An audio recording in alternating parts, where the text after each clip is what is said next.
everyone. Welcome to Cozy Conversations. I am Harshita Anand. I'm a counseling psychologist in India, and I will be your host for this podcast. In this podcast, I will be interviewing certain people who have consented to share their stories with me and you all here. On the note that I wish, if you can't find the hope, I wish hope finds you instead. I would like to begin today's podcast, and I would like to welcome Shreya, who is also a very dear friend and who is here, and she will be sharing her story with all of us. Hi, Shreya. Hi, Arshita. So excited to be here. I know we talked about it a lot, but feels so good to finally be here. For people that don't know me, I am Shreya. Harshita and I have been friends for 4 or 5 years now, and we bond on our mental health traumas and journeys a lot. So yeah, I'm a techie, one of the million in India. So nothing special about that, but yeah, I do have a lot of interesting things to share. So I'm excited. We are excited to have you here as well. So, before I begin and directly ask you about your mental health, I will ask you this question about how's the weather there? Where It's are been you right now, Shreya? Why don't you tell us where are you? I'm in Bangalore, and yes, weather is the only thing that's good here. So right now it's amazing. And I know you're in Jammu and it's like 45, 46 right there. But I'm really jealous, but yeah. it's windy, it's shady, there's barely any sun out, it rains every Uh, second day. oh my I'm God. just trying to make you feel jealous at this point. Yeah, weather. hmm Yes. Okay. Mm, Without wasting any more time, I would like to ask you about that. How has your mental health journey been like exactly? If you had like some sort of, if you could give us a summary that what was your mental health journey like, and how is it still going on, or is it like how is it? I feel like for everyone, mental health is like a sinusoidal wave. It just goes up and it goes down. It reaches the rock bottom. You get up. It reaches the peak. It goes down again. So I think Yeah. that's how it's for everyone, and that's how it was for me. Hmm. But I think there were a few interesting turns and twists in life in general where I reached that peak or that bottom. So yeah. Hmm. Yeah, I think so. Yeah, it's always up and down. It's never like we think that it's gonna be like this, but it's never like this. It's always up and down. So, if we had to actually ask you that, when did it exactly begin? When did you exactly realize that you need to start thinking about your mental health? Or, oh, this is something I really need to, work upon. And how did it basically begin that, it made you feel like, oh, maybe I need to do something about this now? I think given the society that we are in, mental health is now it's being spoken about a lot. Now you have counselors in schools, in colleges. Yeah, I mean, you had counselors in my college as well, but people used to barely go to them. It's yeah. this was non-existent back then. Hmm. And I feel like for me, there was no regard for my mental health because I did not know that I had, that it was a concern that I wasn't okay. That's just how I was used to feeling all along until I reached a point where I had a breakdown. And that is when I sort of had to take matters more seriously and redo Hmm. everything, rewire myself to not feel that way. So I think yeah, that's the crux of the whole journey and what happened. Hmm. And if you were to actually talk about certain significant moments in your mental health journey, which you really want to share with all of us. I think there were it's a buildup of everything that you've experienced, right from your childhood. Yeah. Where I mean, if I focus on the more academic part of things, you're considered to be an overachiever. You're an all-rounder. Your parents think you're intellectual and you're gonna be the next big thing. They want you to Yeah. go to IIT or become a doctor. That's pretty much it. Their life is sorted. That's the plan that they have in mind for the next few years. So there's that sort of pressure that builds up. And as kids, we don't know how to deal with that. So, I mean, of course, Hmm. there are coping mechanisms. Then you go to college, you feel like, okay, I'm finally out of my parents' reach and I'm going to be my own self. And then you don't know what to do with your intellectual self, where everyone else is also like that. There's nothing special about you anymore. So I think Hmm. there is still like that pressure is still there. And then you have to figure out, what do I do with my career? I'm not in any IIT. I did not do anything like that. And I have to build my life. How do I do that? Your parents are on top of you. So I think it's in general, it's just a lot of pressure mounting throughout your life, right? And Yeah. then it's not like I mean, I'm talking about myself and some people that I know, including you, that did not deal with it in healthy ways. So it's not like we had those coping mechanisms that we do now. Yeah. It used to just pile on. We used to rant about it and then forget about it, and it still used to be there until it, becomes this huge pile that we have. But yeah. Yeah. So any significant moment which you can share, like you said that, there's no significant moment, right? It all builds up. But anything which you would like to share, which you were proud of that you achieved in your mental health journey, in a way that, you felt like that this is a huge change, which actually made me feel like that, I have done something in my mental health. I have achieved something in my mental health. Or I would say not even achieve, that is such a word we use, but there's some growth when it comes to mental health.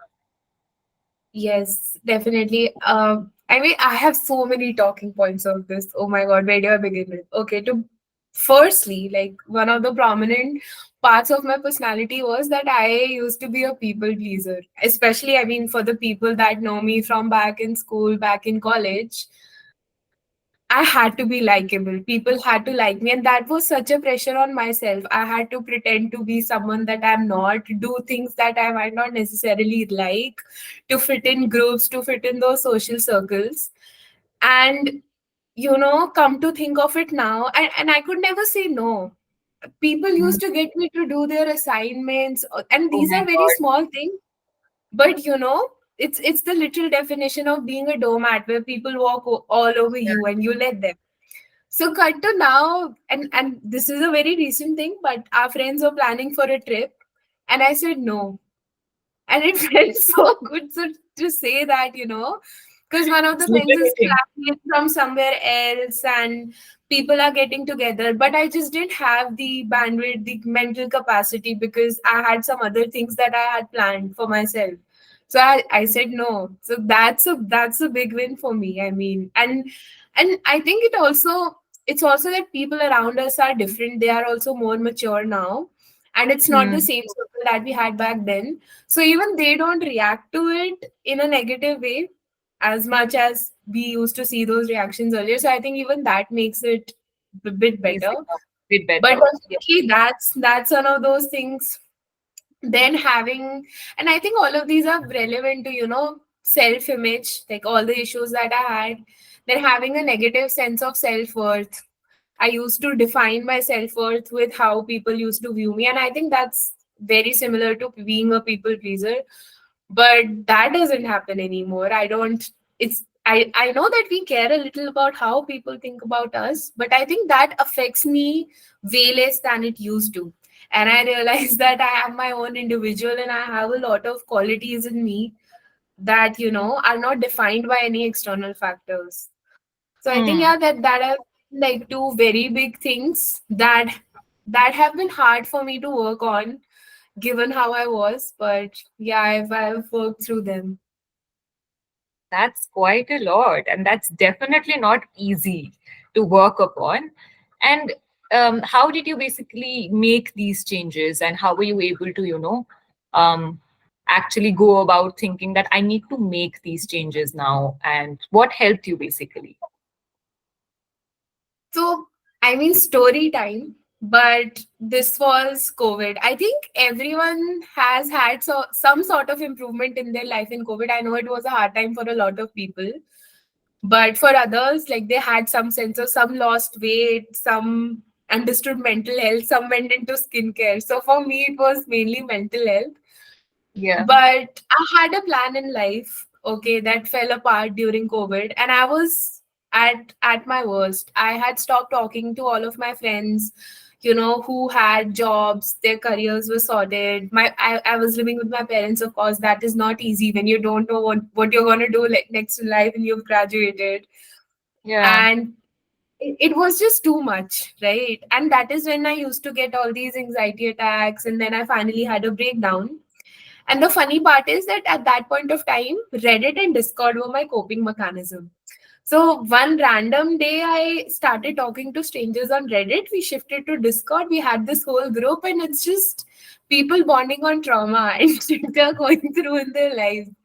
And we Mm. used to talk till 6 a.m. in the morning or something. And that's when, I started sharing what I'm going through, and someone recommended therapy to me. They knew a therapist, and I Hmm. decided to give it a shot. I wasn't sure because you have this especially because you don't talk about it a lot, there's a mental blockade.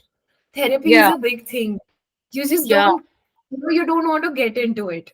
But because like after that breakdown, I knew I had to do something, and I talked to my parents about it. Actually, I told them Wow. that I really wanted to see someone. And that's how bad it was. As Indian kids, we don't talk to our parents about this, Oh right? no. It's a very difficult topic. But yeah, so I mean, I needed the financial aid. That's why I talked to them. Otherwise, I wouldn't have to. But anyway, so I started taking therapy, and I remember my first session. I went in with zero expectations, and she was Hmm. just asking me basic questions.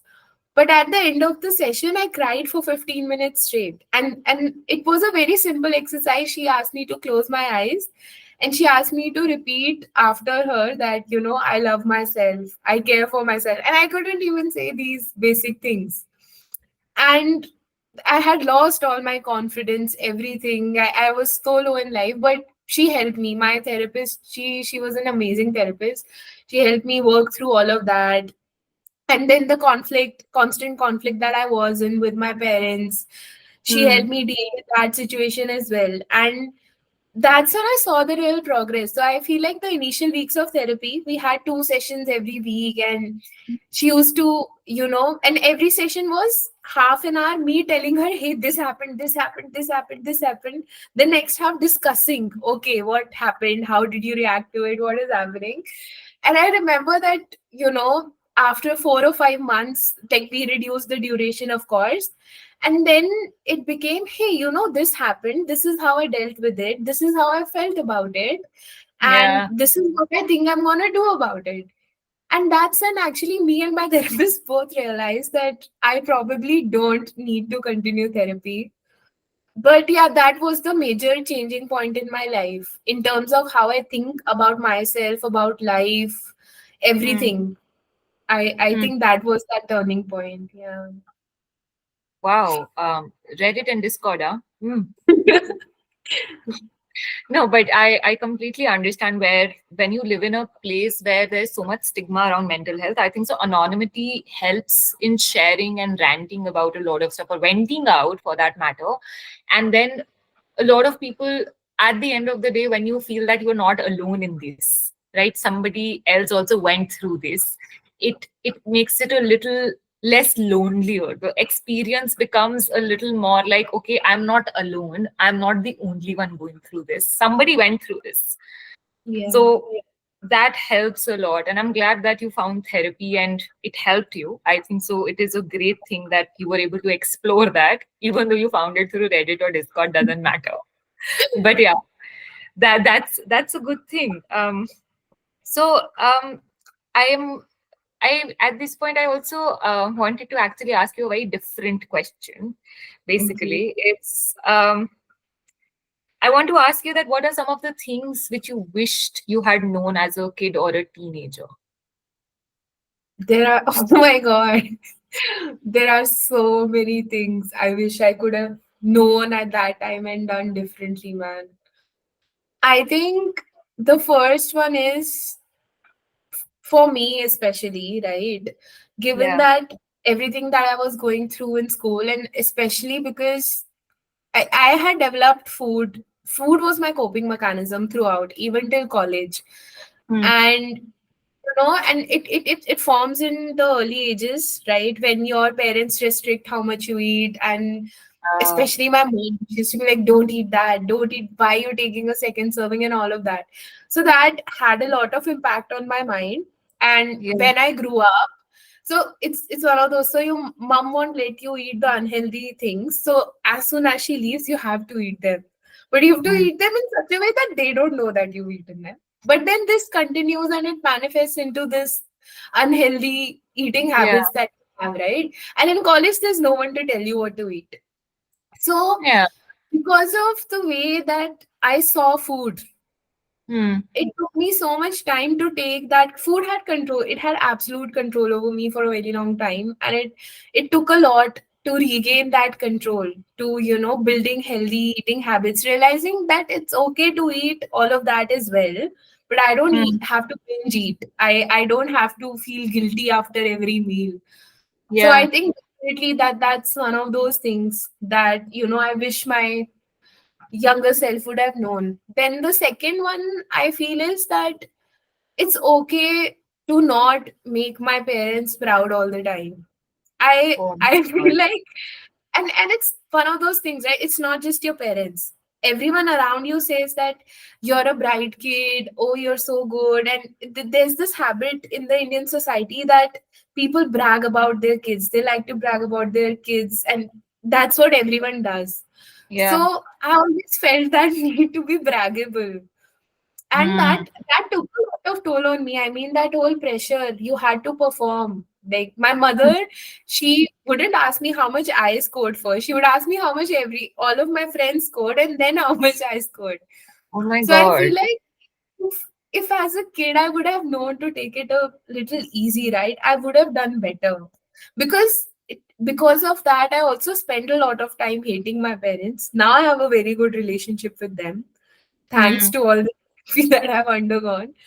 But I Yeah. think, yeah, that's and especially right now, I feel like it's more competitive than it used to be. And Yeah. all the kids are under pressure. I mean, for us at least, JE and NEET used to happen like after 10th or something. Now it six people in sixth class, kids in fifth class, they are attending all these tuitions. I don't know how they're dealing with all this stress. Yeah. Yeah. Definitely. Definitely. So, first of all, I would say that sharing all these things here is not easy. I mean, and talking about that, how, relationship with food has changed. Your relationship with food has changed, and it might have taken a lot of time, and it would have taken a lot of effort as well. And I don't think it's that easy as well. And as our parents don't exactly know, they obviously, the intention is in the right, like their intention is right, but the way they do it actually leaves a scar sometimes, that okay, and that can lead to having, bad food habits a lot of I times. think that's one of the things I wish I would have known. Because Yeah. I used to hate my parents as a kid, and I was that Um, rebellious child. Even if my parents were making sense, I used to say, no, I'm yeah. just going to do the opposite. And Yeah. it took me a while, and I think it's one of those things when you grow up, you realize where they are coming from when Yeah. you get a bit mature. But yeah, I wish I had known that when I was a kid. We would have a better relationship. But Yeah, I mean, as a kid, you cannot know these things about your parents in a way, because I mean, you are allowed to have your own share of experiences as well and experience life as you are experiencing. But definitely the part about food and the part about taking it easy and, not taking so much pressure is really, really important, which I think so. Nowadays, kids are not kids, they are pressure cookers, basically. There's so much pressure. And on top of it, the way, I mean, child is born and you're like, what is next? Need J or which exam and career and everything else. So it's too much pressure now. Obviously, there was pressure back then as well, which when we started out, but yes, it has increased a lot more. So it's even more important that, people talk about these things more, which you actually, shared today. I don't think so people talk about it much. And I feel like it's not just limited to school, I think in anything you do, it's become there's all this hustle culture. Everyone just wants to achieve something. no matter where you are in life, you have that question, what's next for me? And it's nice to, think about that, to be ambitious. But Yeah, a lot of people that I know around me, included myself, often sometimes feel that FOMO, that everyone yeah. around us is doing something, and what are we doing? I should be doing something. What should I be doing? I need to achieve excellence. I don't know what that excellence is, but I have to achieve it. So I feel like that's all a result of all that pressure, all the things that were said to us as kids, and that's just continuing here. But Oh, yeah, definitely, definitely. It's also important that a lot of times we question that what are we trying to do here, right? Like we are running this race. Who told us to run this race? Do we want to run this race? Am I even interested in achieving what is at the end of this race? What is at the end of this race ultimately? So questioning your own belief system is important because what we were taught as kids might not be exactly now yes, as useful as it was back then. So yes. it is important to question that. But moving forward, what are some of the strategies you use to overcome your mental health challenges, or certain things which you did for yourself in a way as practices, I would say, which helped you overcome certain mental health issues or challenges? I think a lot of the coping strategies do come from the therapy that I took. But the most effective one, and it's the most simplest one, is that 478 breathing. I don't know. I mean, of course, you're Yeah. a therapist, you know it. But it has helped me in the times where I feel extreme anxiety, and it's not just limited to anxiety. Even now, when I feel overwhelmed about something and I feel like Hmm. I'm on the verge of any emotion, whether it's anger, whether it's sadness, whatever it might be, I do Yeah. that, and I do it until I feel better. And Yeah. for those that don't know, 478 breathing is that you breathe in for 4 seconds, then you hold it in for 7 seconds, and then you exhale your breath slowly from your mouth for 8 seconds. I know it, sounds weird, but it actually helps, man. And I think for any kind of intense emotion that you are going through, it will ride the wave with you and, make it less intense. Then I think for my self-worth, self, like that affirmations I used to do, and there was a gratitude journal that she made me write, which I think everyone, I think a lot of my friends say that their therapist has suggested that, but I think Hmm. that's actually a very good exercise, Hmm. because we are so used to focusing on the negative aspects of our life, that okay, this is not going well, this is not happening, I am not happy, this is not okay, that we don't focus on the little things. Yeah. So I mean, she used to make me write 5 good things in a day, and in the beginning I couldn't even write 5. So she was like, it's okay, write something, that the sky looked beautiful, that I had a good hair day, just write random things. And in the beginning, it was very hard to even come up with 3 lines. I'm being very honest. But Yeah. towards the end, it makes you notice more things. I Yeah. used to try to find things to look at. Oh, the food is like my mom cooked food that was really nice, or she made something that I like, and it made me appreciate those things. And as I went on, I feel like it changes your mindset in a way. It's a very simple, very small exercise, but it changes your mindset to think more positively. And that is another thing I used to. Even today, when I feel like there's a continual period of time where I don't feel too happy, or I feel like I'm not doing anything or whatever, I Yeah. write. Hmm. Can be very simple, but it can do wonders depending upon how you take it. And definitely, you did it for a long time. You did it consistently as well, and that's not something very easy breezy. It's very Yeah. difficult to actually continuously write. And some days, I think so, just to write one word or just a single line also makes a difference in Yeah. the long term, I guess. And I So think it's just, doing things that make you feel good about yourself, not in the sense that it makes you feel good about yourself externally, but Hmm. internally it gives you that power, that assurance that you have it in you, right? That positive energy that you need. And of recently I've like started working out very consistently. So, and I know all the gym goers say this, but going to gym, sweating it out, lifting all those weights, and then every time you increase your weight, it's that it's like a pat on the back. Hey, I'm capable of doing this. I'm lifting more weight, and I think that that's also nice. Right? Anything that you can do that makes you feel better.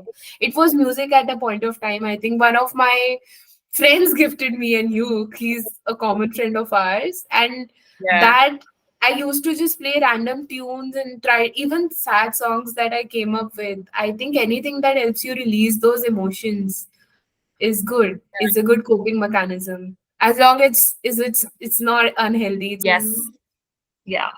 Definitely. Ukulele is a beautiful instrument. You should pick it up again sometime, Shreya. So, have you discovered any unexpected sources, or were these all that you picked up? Any unexpected sources which you thought supported you or gave you a lot of resilience along the way, or you covered it all? I I think once you start on that journey where you are beginning to learn about yourself, you're connecting with yourself more, you realize your worth, you start believing in yourself, you don't need anything external as such. Then they all become feel good factors. So, I mean, it's not like even if I don't do all of these things for a day or a week, my self worth will start deprecating, or I won't feel good anymore. So I feel like once it comes from within, then it just continues, and it's growing. It's ever growing. That's it. Okay, once it comes from within.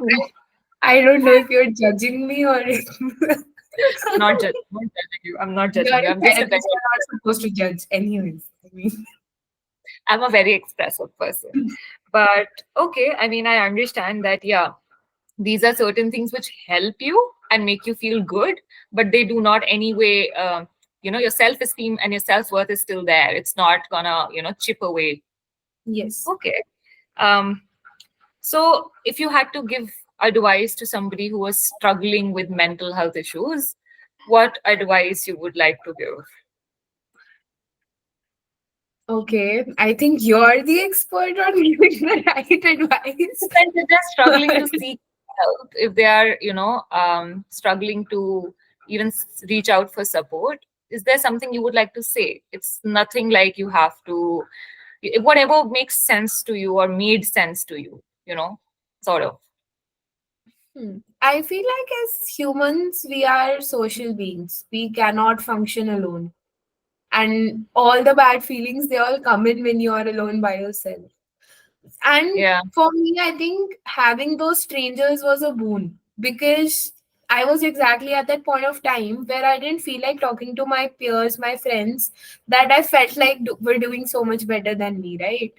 So Yeah. I feel like talking to anybody. There are so many anonymous helplines that you can just call, and even so, a lot of my friends that have been going through this thing, and they've had trouble with starting therapy, or they've had apprehensions about it.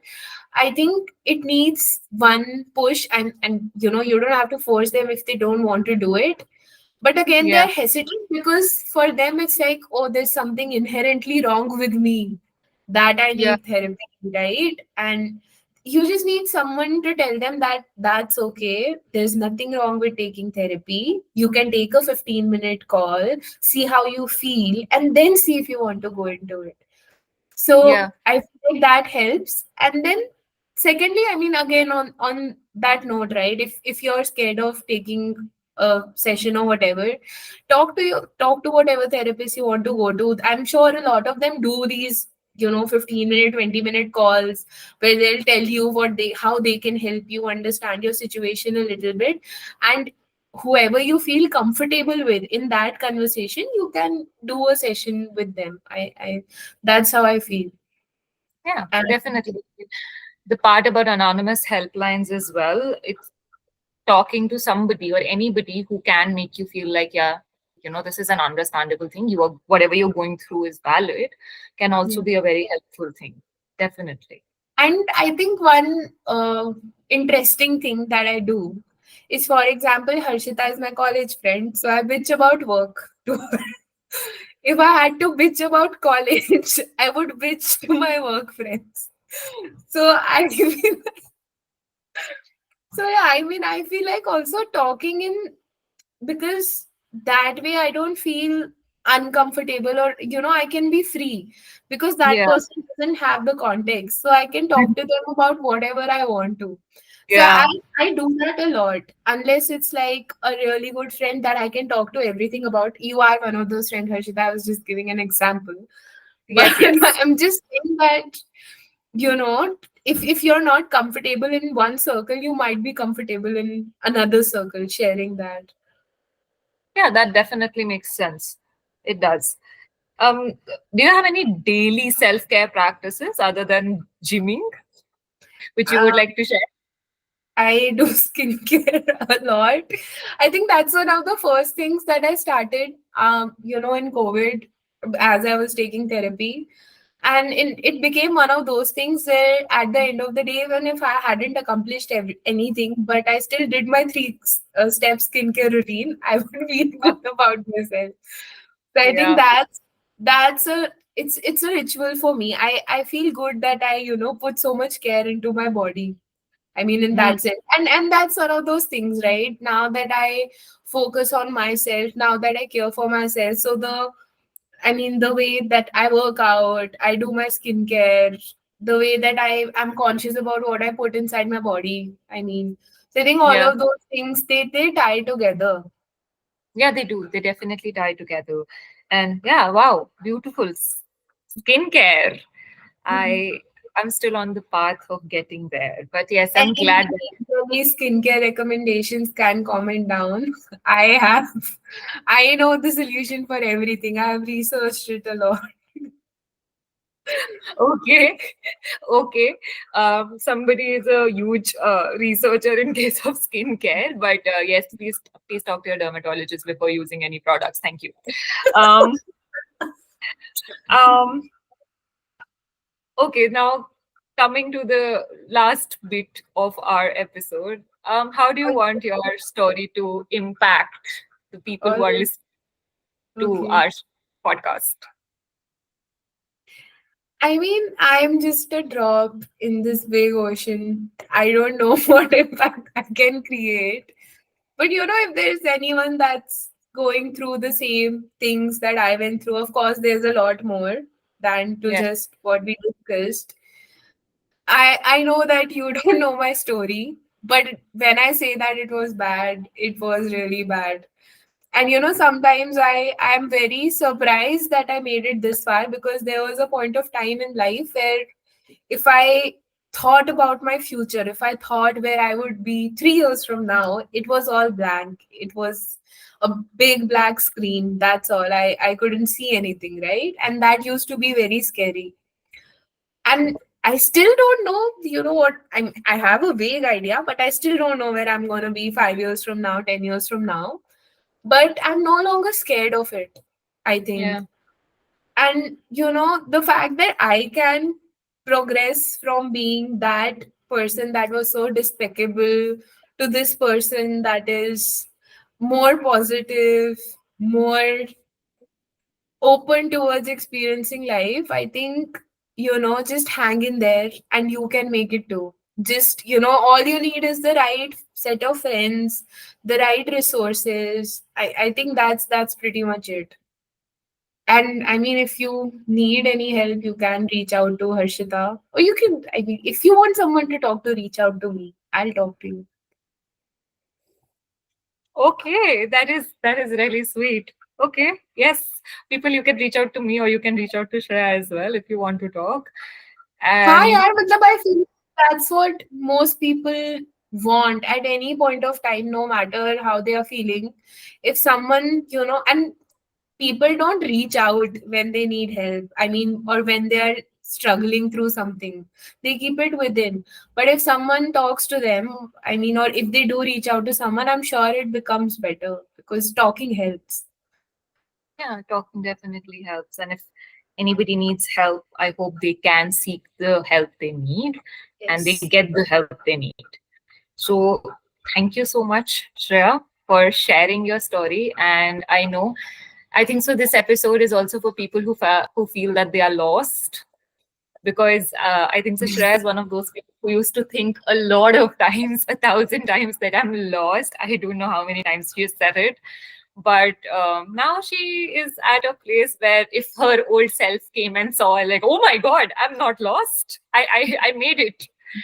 So I hope somebody gets something out of this episode. I hope, Shreya, you also get to take something out of this episode and you feel that, it was worth sharing your story here.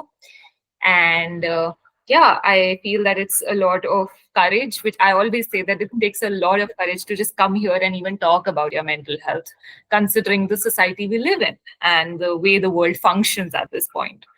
So thank you so much for doing that. And all of you out there, I hope you like this episode. If you do, please like, share, and subscribe. And if you would like to reach out and share your story, you can write to me at thecozymindbyharshita@gmail.com. And I would like to end the episode here and say, stay hopeful, people.